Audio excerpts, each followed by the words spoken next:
না মাংস রাখছেন এখানে?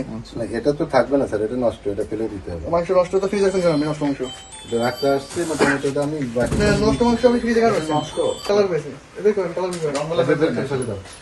এটা কিসের তেল? এটা বলতে এটা পুরো তেল। এটা পোড়া তেল না? মানে ভাতে যদি আমার জীবনের আক্রমণ হয়। জি স্যার, এটা ভাত নষ্ট, ভাত এগুলো ভাত স্যার, এগুলো হ্যাঁ, ভাত নষ্ট, মাংস যেগুলো নষ্ট। ভাত জিনিস কেউ ফ্রিজের মধ্যে রাখে এখানে রাখে না, এখানে রাখে। যে রক্ত চর্বি সব বোরহানির সাথে এগুলো ভিড়ানো।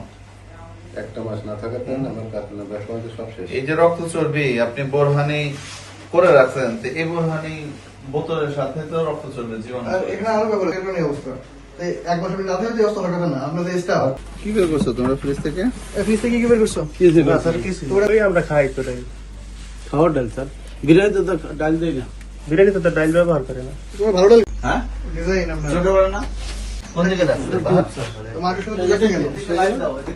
ওই পাশে লাইট দেন, ওই রুমের লাইট দেন। আর ওই লাইট এই পাশে নিয়ে আসি। আরে তো আমরা একটা বেসিন দিয়ে সেখানে একটা কিছু দেওয়া দরকার, সেগুলো কই?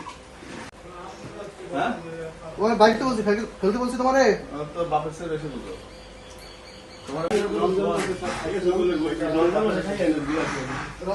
এই উত্তোলন কি করছে? আর আমরা অল্প অল্প করে আনি স্যার। আরে বাবা রে, অল্প বিষ নিয়ে আসলে হবে নাকি? ধরেন এই যে কাচ্চির মশলা আমরা 100 ভাঙা, এখন এটা তো তোমরা যেভাবে করতেছেন